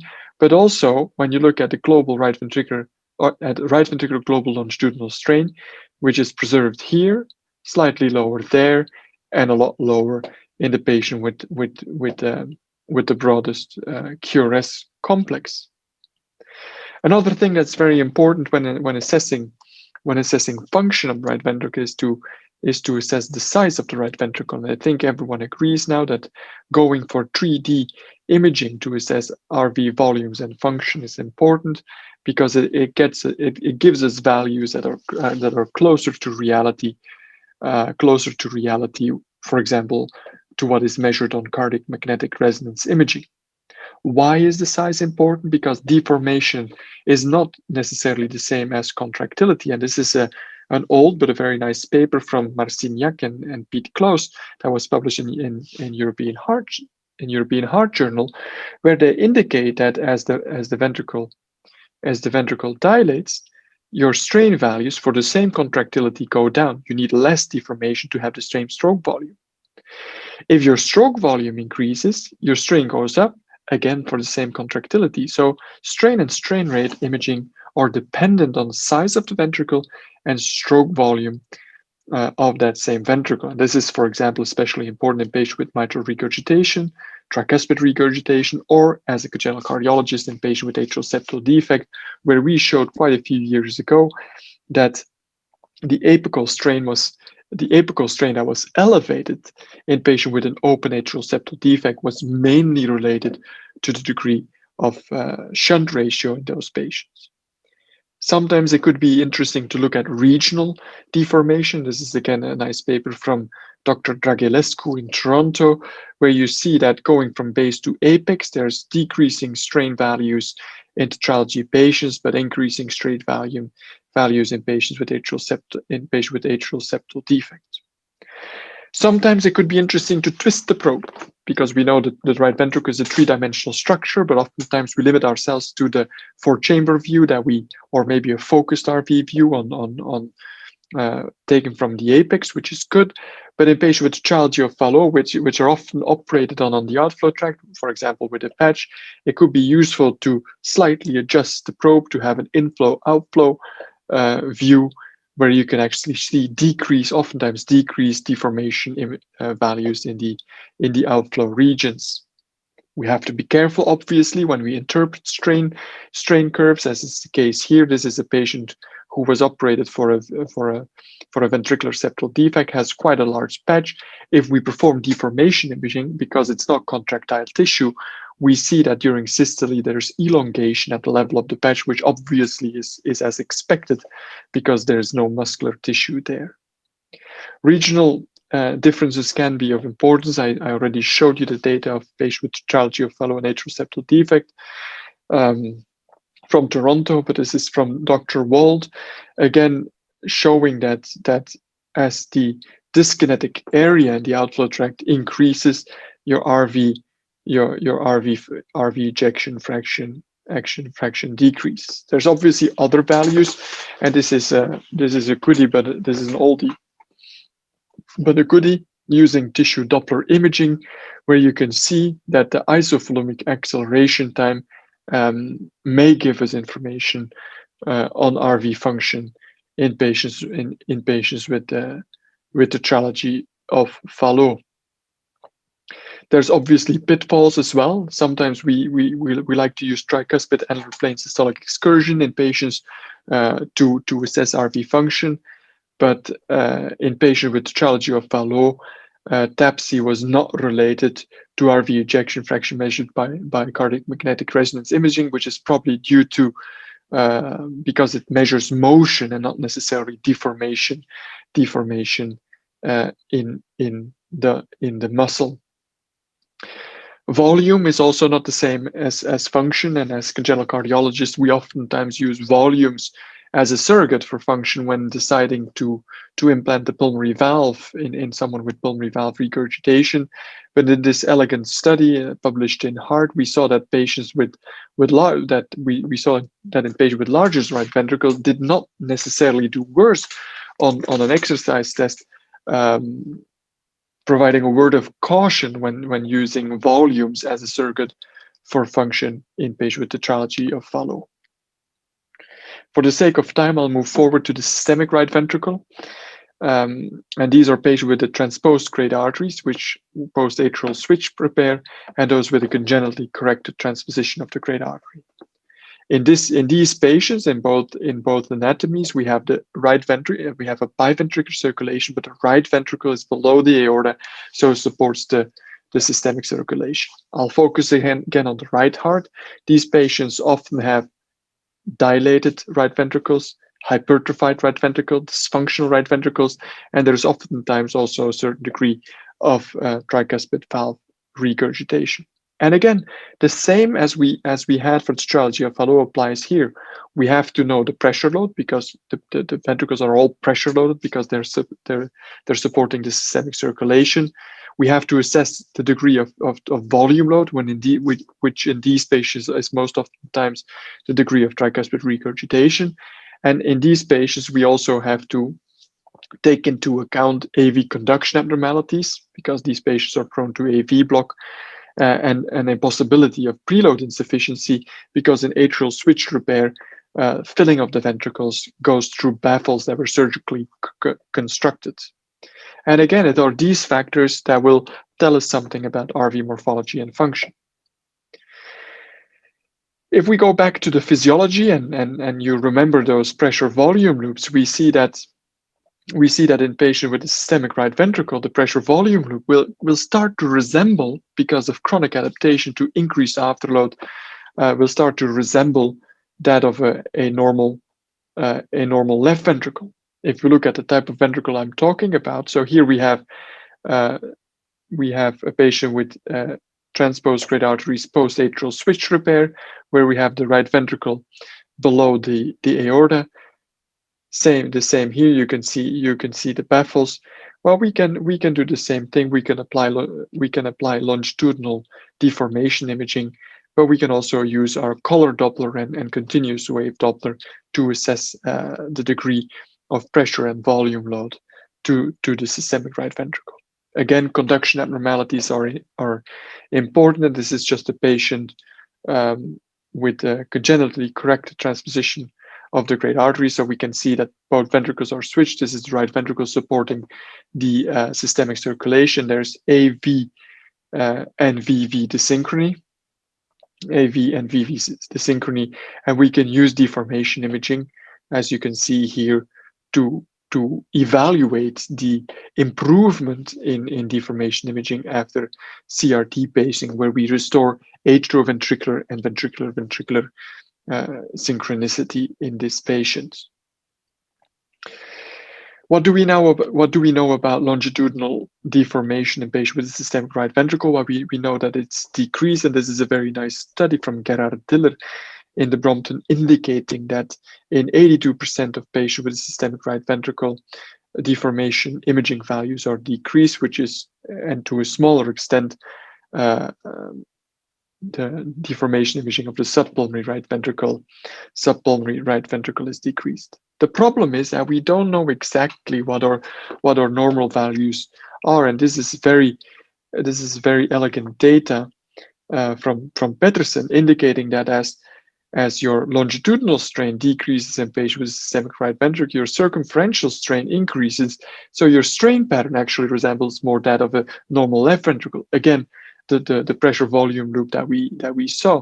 So some suggest that to a certain extent, this is physiological adaptation to increased afterload and not necessarily reflects pathological changes, making it difficult for us as cardiologists to interpret these findings. And this is just the same information where they use the butamine to assess diastole and systolic function in patients post-atrial switch procedure, where they suggested that it was mainly filling that limited exercise capacity and not necessarily systolic and or diastolic dysfunction in these patients. So there's a lot of factors that, so when assessing deformation imaging in patients when assessing deformation imaging or try to assess RV function, I would say that it's very important to do a very comprehensive assessment of preload, afterload, volume load, and even conduction abnormalities, because all those factors will to a certain extent determine RV morphology and RV function. And when we determine a certain value when applying global longitudinal strain to our images, we need to know where that value is coming from. And I think that's a very important take-home point when assessing these patients. A few last words on deformation imaging in pulmonary embolism, and this is obviously, there was a very nice image that I caught a few years ago where you can actually see the clot in the right ventricle, and another clot had already obstructed the pulmonary arteries. We see a dilated and dysfunctional right ventricle where the apical function is more or less preserved, but here at the base and the mid regions, the so-called McConnell sign, you see a visual decrease in function. And as I explained, the right ventricle is made at a volume pump and is very sensitive to acute changes in pressure load, so the stroke volume decreases rapidly as your RV systolic pressure increases dramatically. I don't have time to go into detail. Unfortunately, it would be a talk on itself, but I think as clinicians, we do a very comprehensive assessment where we, on the 4-chamber view, we look at the size of the right ventricle, the place of the septum, abnormal septal motion. We assess the qualitatively the McConnell sign. We use the tricuspid regurgitance jet velocity to evaluate pulmonary artery systolic pressure. We use TAPSE to evaluate RV systolic function as prime as well. We can look at the right ventricular outflow tract to assess pulmonary artery mid-systolic notching, and as an additional tool, we can also use speckle tracking to evaluate deformation imaging of the right ventricle. We can use that to strengthen our diagnosis, aside from all the other signs that I discussed. And this is a nice paper. I think it's from Boston, where they found that strain values in the right ventricular free wall were reduced at the basal and mid level and more or less preserved at the apical level. But they also saw that there was quite a spectrum in strain values. So although decreased basal or mid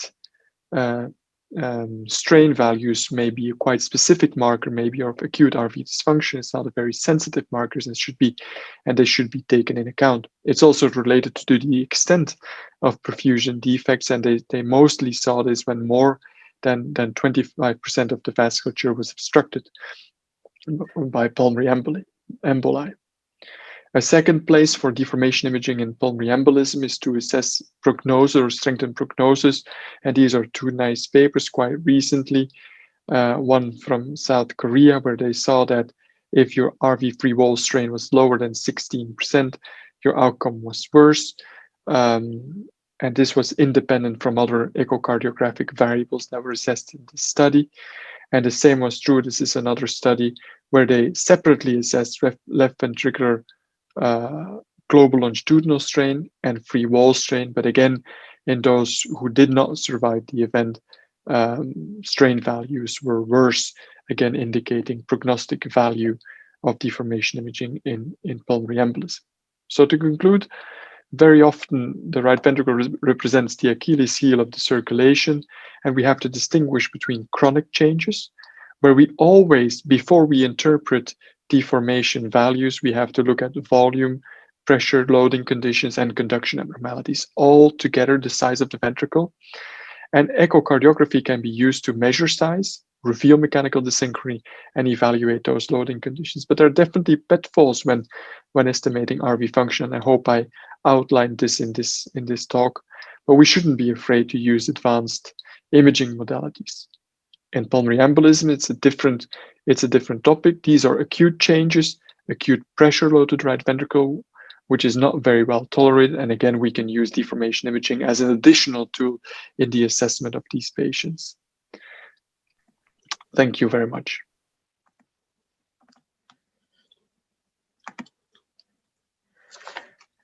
Professor Brueni, thank you very much for your nice presentation.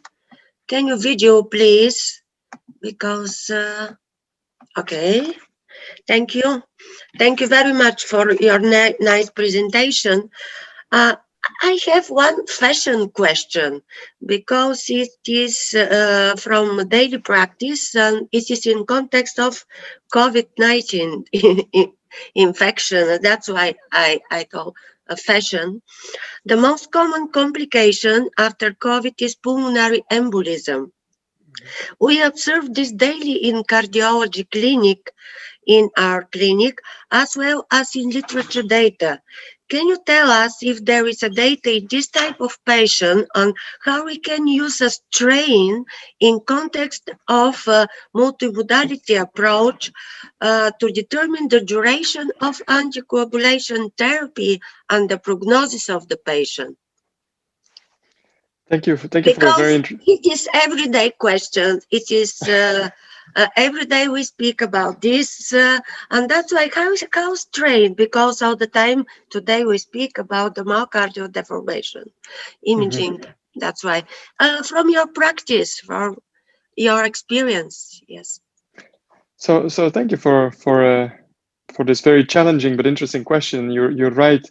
In COVID-19 patients, it's especially important to look at the right ventricle because it'll be the ventricle that sometimes will reflect issues and prognosis in those patients. I think you have to distinguish between patients that are maybe on the ward where the RV size function, including deformation imaging, can be used as a marker of maybe potential presence of pulmonary embolisms, where you should be careful of pulmonary embolism. But you also have to be aware of the possibility that obviously the pulmonary changes can increase afterload to the ventricle as well. That's different from the patients that we see in the intensive care unit, patients that are oftentimes ventilated with high peak pressures and things like that. And those ventilation settings in itself could cause issues to the right ventricle as well. So I guess that in patients with COVID-19, it's important to look at the right ventricle. If RV function assessed using deformation imaging is reduced, the patient will do worse on the long term. It should be a sign a sign of awareness to consider pulmonary embolism, but it may have many other causes as well. I think increased pulmonary vascular resistance because of pulmonary changes caused by COVID-19, or in the intensive care setting where you have all kinds of ventilation settings, ARDS problems, which will also have an effect on RV function. Thank you. Thank you very much for very comprehensive answer. And one more question. I have 3 patients in my practice, survivor with Epstein anomaly. We know it is the most favorable congenital malformation. What is the place of the right ventricle and right atrium strain methodology to determine the therapeutic approach, especially operation? Again, a very interesting but challenging question. I think for me, the decision to send someone with Epstein anomaly for surgery is one of the most difficult topics in my clinical practice. So if you have someone with severe Epstein anomaly, it's because the surgery in itself is high risk and oftentimes difficult, and it's very difficult to know what the residual RV function is. It's a very tough decision. I'm not aware of large studies because we don't have any large cohorts of patients looking at deformation imaging as a potential marker of success or for surgery. But I guess the basic principles are more or less the same. So usually I do very simple things in my clinic when I see Epstein patients. I look at the degree of atrialization. I look at visual assessment of RV function, and especially I look at hepatic congestion. So if I see signs of hepatic congestion, usually that's a bad sign. And I try then to confirm those things with my with my deformation imaging. But again, looking to all the things together, because this is a very challenging decision to send those patients for surgery. Okay, thank you. Thank you for all. No more questions. Thank you. Sorry, Lucy. I would like to ask something, Alex. Thank you very much that you're joining us. I have a very simple question about the systemic right ventricle. If it's you have to assess the diastolic function, which is sign you more prefer to use the conventional echo or to use the strain rate imaging for assessing the diastolic function in systemic right ventricle? Thank you, Casimira, for a very interesting question. I think diastology in the systemic right ventricle is crucial because we look at those ventricles and in terms of systolic function, they always look a little bit funny and have decreased function. The paper of Gerhard Diller indicated that most of the patients have RV dysfunction. But the true issue is, when do those patients have elevated filling pressures? When do they have diastolic dysfunction? Because at that point, we know that the patients are failing. At that point, there may be issues with pulmonary hypertension. And at that point, we need to start therapy, and we need to be considering maybe advanced therapies such as ventricular assist devices and heart transplant. And the problem is we don't know. So we use the conventional parameters for diastology, and they don't work very, very well. We try to measure pulmonary artery pressures, and then you measure actually the mitral regurgitant jet velocity, because that's a subpulmonary ventricle. But because the mitral valve is much more competent than the tricuspid valve, we only can do that in about 1/4, 1/3 of patients. So we try with strain imaging, but the reality is that we don't know. We have using, and I wish I had another answer, because as an imager myself, I would like to say that look, this is the market that we have to look for. We don't have a very good parameter to assess diastology in systemic right ventricle. So what I do in my clinic is I actually measure BNP, and if BNP is elevated, I send them for a cardiac catheterization, and I'm very often surprised by bad filling pressures, despite imaging that doesn't give me a very, very good clue. So we need more people like Professor Di Salvo and like you and everyone working together to answer those questions, because these are really crucial questions for our patients. Thank you. Just a short question. How often do you follow up your patients with pulmonary embolism if you are thinking concerning right ventricle? What is your protocol? So usually, I guess here in Leuven, we would, if the patient is admitted or not admitted, the patient is diagnosed with pulmonary embolism, we do risk stratification. We will always perform an echo and biomarkers to look at the severity of pulmonary embolism, with a repeat echo at 6 months and then probably a year later, just to follow up on the potential progression. So one, looking at RV function and resolution of elevated pulmonary artery pressures, but also on the long term, also to exclude chronic thromboembolic pulmonary hypertension development in a very small subset of patients, but it is possible. Thank you very much. That was a great discussion and very detailed lecture. Should we go on with Professor Di Salvo again with one of his great expertise in congenital heart diseases and strain imaging? Professor Di Salvo. Thank you very much. So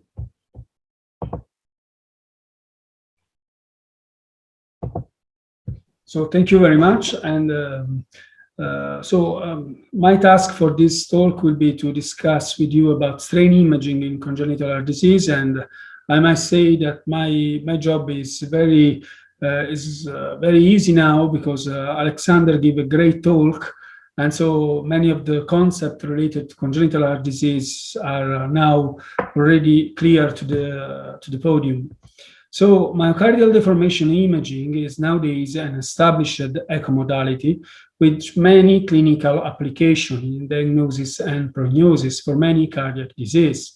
And the difference between myocardial deformation and conventional measure of ventricular function is that conventional measure function require geometric assumption, and especially, for instance, for ejection fraction, this is a volumetric derived parameters. On the other side, myocardial deformation imaging comes out of a direct interrogation of myocardium. Recommendation for chamber quantification by American Society of Echo and ESCVI recommend to use GLS, and they give a clear cutoff value of -20 for the routine assessment of our patients. And similarly, the recommendation paper of the ESCVI on ACHD patient recommends the use global longitudinal strain for the left ventricle. Why? Because global longitudinal strain is feasible in the clinical setting, is reproducible, is sensitive to early subclinical abnormalities, and is recommended in the guidelines. So we just need to do it. And main advantages of using global longitudinal strain over ejection fraction is that GLS is more sensitive to early subclinical myocardial abnormalities. So by using GLS, we can pick up abnormalities before a clinical manifestation and before ejection fraction comes down. This is very clear in the experience of HF-PF patients, so patient with preserved ejection fraction and heart failure. We know that there is diastolic dysfunction, but ejection fraction is still normal. But in almost all these patients, there is already a dysfunction on the longitudinal plane. And only when the dysfunction involves also the circumferential plane, then ejection fraction will drop. So by using GLS, we can detect abnormalities at an earlier stage. Strain imaging has been extensively used in congenital heart disease because of its superior ability to detect early left ventricular dysfunction. A different example of its clinical value has been in aortic coarctation after repair, arterial switch operation after Alcapa repair in asymptomatic patient with valvular heart disease and in pediatric cardiomyopathies. We studied ventricular function by using GLS in successful coarctation repaired patients. We know indeed that long-term follow-up subsequent to a successful repair of aortic coarctation show that life expectancy is still reduced in such patients despite the successful repair. And late arterial hypertension and early atherosclerosis are the main determinants of cardiovascular events. Coronary artery disease, stroke, sudden cardiac death, and heart failure account for the vast majority of premature deaths, and prognosis in this patient is related to age at intervention. So, on one side, we know that despite successful repair, these patients have reduced life expectancy because of accelerated atherosclerosis.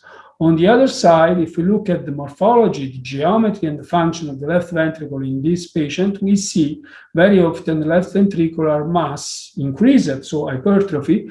We see diastolic dysfunction, but we see an increased ejection fraction. And this is a little bit confusing because from experimental studies, we know that chronic ventricular hypertrophy is known to be associated with contractile dysfunction.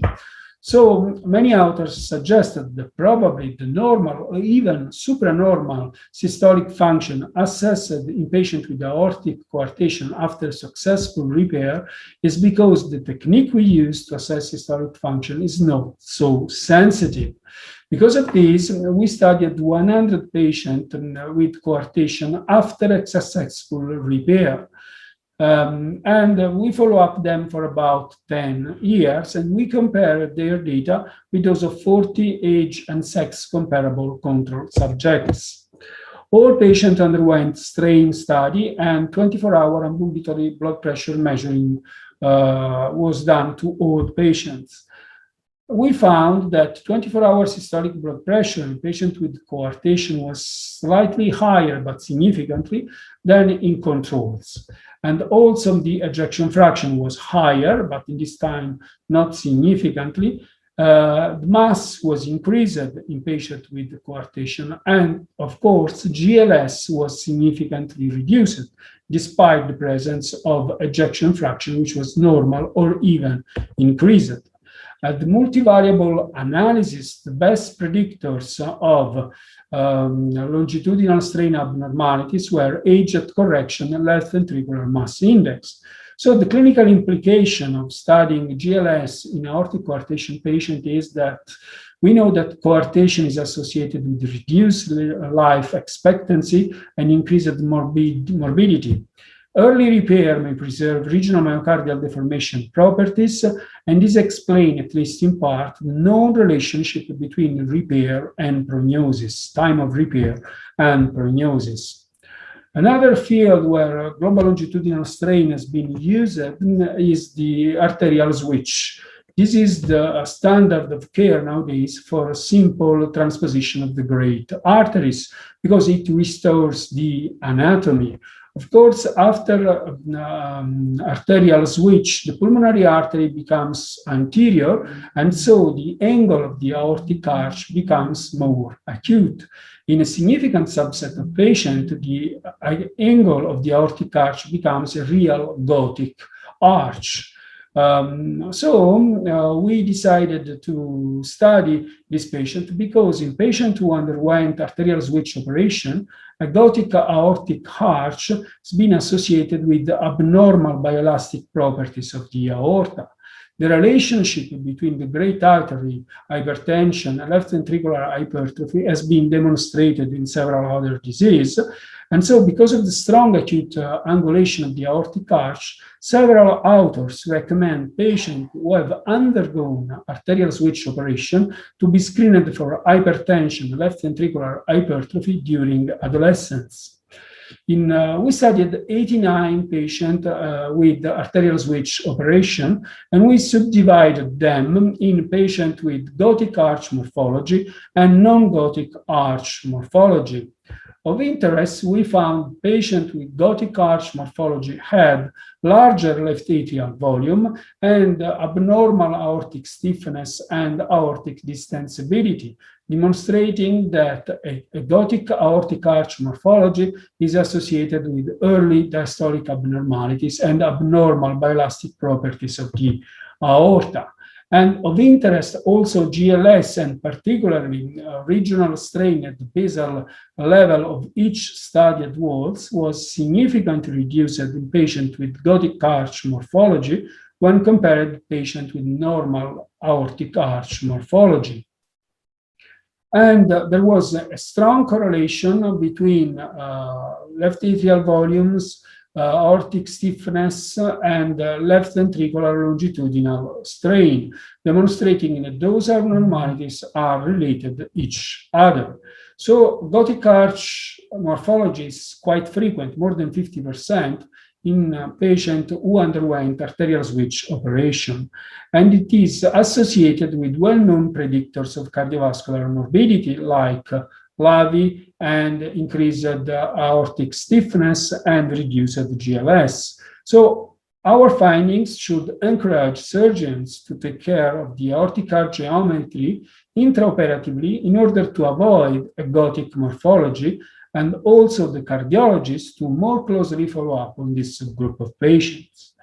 But the GLS demonstrated an added value also in patients with Al-Kappa disease after a successful repair. Al-Kappa is the abnormal left coronary artery arising from the pulmonary artery. After surgery, most of the patients, they go back to a nearly normal or completely normal ejection fraction. We studied 30 patients after a successful repair, and we compared to controls. And we found that despite a normal ejection fraction, once again, normal ejection fraction, GLS and LV torsion were significantly reduced in Al-Kappa patients. And there was a poor correlation between GLS and LV ejection fraction because GLS only reflects longitudinal function, while ejection fraction is the sum of longitudinal, radial, circumferential, loading condition, blood pressure, heart rate. The other things was that longitudinal strain was preserved in the apical segments because of less wall stress, while was more affected in the basal segment because of higher wall stress. So in conclusion, this was the largest published study assessing cardiac mechanics in Al-Kappa patients after successful coronary artery reimplantation and in postoperative asymptomatic patients despite a normal ejection fraction, diastolic function, longitudinal strain, left ventricular torsion are abnormal. So a detailed study of cardiac mechanics in this patient is mandatory. We also used global longitudinal strain and the study of left ventricular twist to better understand cardiac mechanics in pediatric patients with left ventricular non-compaction. Very often, this is not only in pediatric, but also in adults, it's difficult to discriminate true left ventricular non-compaction from a simple left ventricular hypertrabeculation. We studied GLS and left ventricular torsion in this patient, and we demonstrated very nicely that left ventricular twist is the way to discriminate a true left ventricular non-compaction where the apical rotation is reduced from a left ventricular hypertrabeculation, which is not a cardiomyopathy. As all the pediatric cardiologists know, if we use the guidelines to assess the diastolic function in pediatric patients, we cannot discriminate even normal subject, normal children, from children with cardiomyopathies. So the application of guidelines for the diastolic function in children is rather disappointing, as demonstrated very well by Andrea Dragulescu in this very nice paper in children with cardiomyopathy. But nowadays, we can assess also left atrial strain, and we know that left atrial strain, this is a paper by Matteo Camelli, is strongly correlated with left ventricular filling pressure. So left atrial strain can give us a clue to better understand diastolic function. In the adults, Roberto Lang demonstrated that atrial strain progressively deteriorates with the progressive worsening of diastolic function, suggesting that left atrial strain can be of help to better study diastolic function. Based on these papers, we performed a study on 136 young patients, 44 with dilated cardiomyopathy, 40 with hypertrophic cardiomyopathy, and 7 with restrictive cardiomyopathy.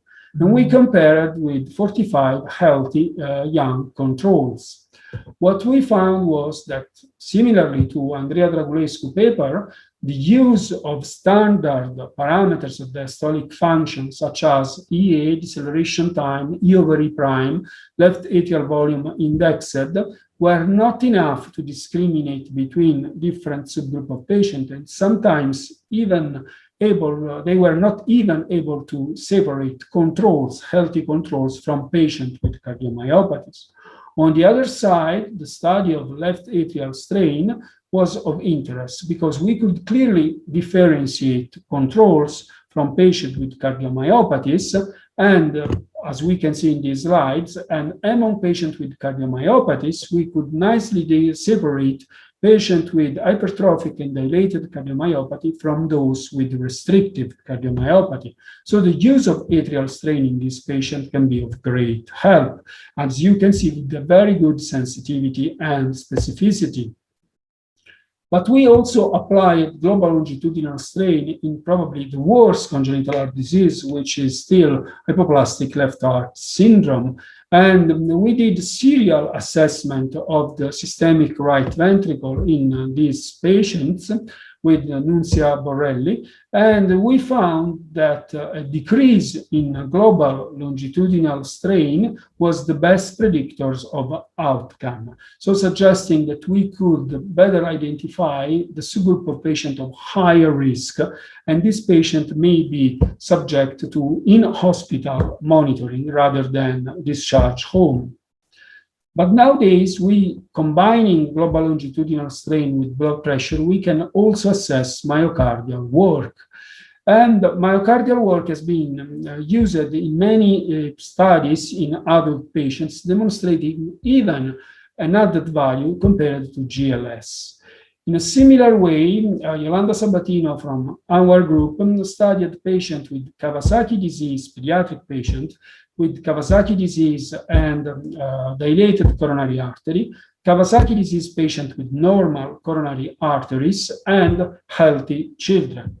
What we found was that global longitudinal strain, that myocardial work parameters were significantly reduced in Kawasaki disease patient, regardless of coronary artery abnormalities, suggesting that the involvement of myocardium is independent from coronary artery disease. Of course, patients with giant aneurysm, they had also worse myocardial function, but also patients with with Kawasaki disease and normal coronaries showed reduced myocardial work when compared to controls. But nowadays, we can use speckle tracking technique not only to assess myocardial function, but also to assess blood function. And we can nowadays, without any contrast and without any assumption from Doppler, we can study the vortex formation inside the left ventricle. This is an example of a normal heart in a child, where you can see the vortex that forms anteriorly to the anterior mitral valve leaflet. And we studied also the vortex formation and fluid dynamics in patients with congenital heart disease, like VSD, like in this case, or in patients with aortic coarctation and ascending aorta dilatation or bicuspid aorta, or even in patients with tetralogy of Fallot or AVSD. And the possibility are very important. So, and I come to my conclusion, strain imaging is an established echo modality with clinical application in the diagnosis and prognosis of many cardiac disease. GLS enables to detect early subclinical ventricular dysfunction. Blood flow speckle tracking promises a Doppler independent flow quantification. Thank you very much for your attention.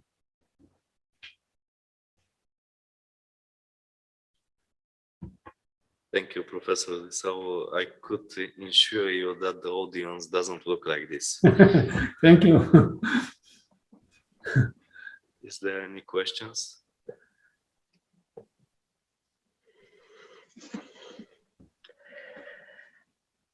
Maybe I want to ask something. First of all, Professor Lisao, thank you for your nice second presentation. But as last lecture in topic of global longitudinal strain in clinical setting, I want to ask you one question generally in global longitudinal strain in clinical practice. We know it could be an important complementary parameter for patient management decision towards early intervention. Do you think that disease-specific cut-off strain for different cardiac disease are definitive? Data are from retrospective and observational study. Maybe you need more large randomized trial. Do you think? Thank you very much. This is a very important question, especially when we deal with patients in the clinical setting and we need cutoff values. So in my experience, I think what we really need is a serial assessment of our patients. So if I assess my patient and I do a proper measurement of GLS, and then I follow up on him, and I see after 4 years, 5 years, that there is a deterioration in GLS, this to me is much more important than any cutoff value. So rather than rely on a single value, I think what is really important is the serial assessment of that particular patient, and this is what really matters to me. Of course, we are, cardiologists, they always like to have a cutoff value, but especially in congenital heart disease, we have so many variables that may affect the GLS, like, loading conditions, geometry, and so on, which make nearly each patient unique. Regardless, we need to give an answer. And I think the best way is serial assessment. Thank you for your opinion. I think the same. Thank you. Thank you. Thank you.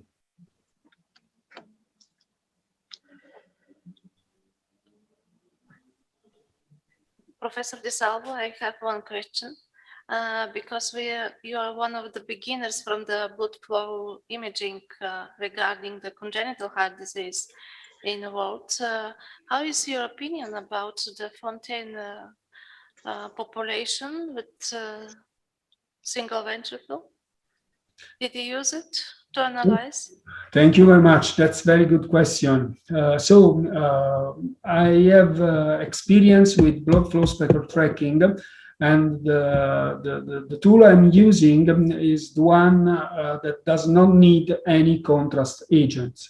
So as it is now, we can only use it by using the pediatric probes or by using the TOE probe. When we deal with adult patients with Fontaine, probably this is not the best setting as it is the software now to use blood flow spectral tracking. But of course, I think if the technique will further improve, the assessment of blood flow spectral tracking will be very helpful, similarly to the 4D flow that we are using in cardiac MRI nowadays. With blood flow spectral tracking, we can assess the fluid dynamics in real time, and also we can see the flow pattern. So the potential is great, but unfortunately, as it is now, the current software is not optimal in adult patients unless you go for TOE, but which is suboptimal for regular follow-up of this patient. Thank you.